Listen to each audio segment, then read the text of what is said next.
ওমানে সড়ক দুর্ঘটনায় নিহত সন্দ্বীপের ৭ প্রবাসী লাশ দেশে ফিরছে আগামী ১৮ অক্টোবর শনিবার।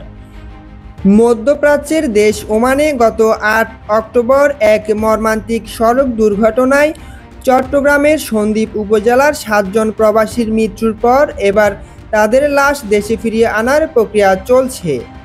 আগামী শুক্রবার ওমান সময় রাত ৯টায় ওমানে তাদের জানাজা সম্পূর্ণ হবে। এরপর ১৮ অক্টোবর শনিবার ওমান সময় বিকেল ৩টা এবং বাংলাদেশ সময় বিকেল ৫টায় বিমানযোগে ৭ প্রবাসীর লাশ চট্টগ্রাম শাহ আমানত আন্তর্জাতিক বিমানবন্দরের উদ্দেশ্যে রওনা দেবে।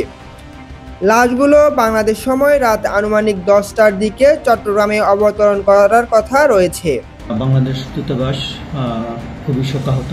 এই শোকাবহ ঘটনায় লাশ দেশে পাঠানো সহ সকল প্রকার সহযোগিতা কার্যক্রমে ওমান প্রবাসী সন্দ্বীপের আব্দুল কাদের ইবনে মালেক শিপন সহ অনেক বাংলাদেশি এবং বাংলাদেশ দূতাবাসের কর্মকর্তারা নিরলসভাবে কাজ করে যাচ্ছেন। একই উপজেলার ৭ জন প্রবাসীর অকাল মৃত্যুতে সন্দ্বীপে শোকের ছায়া নেমে এসেছে।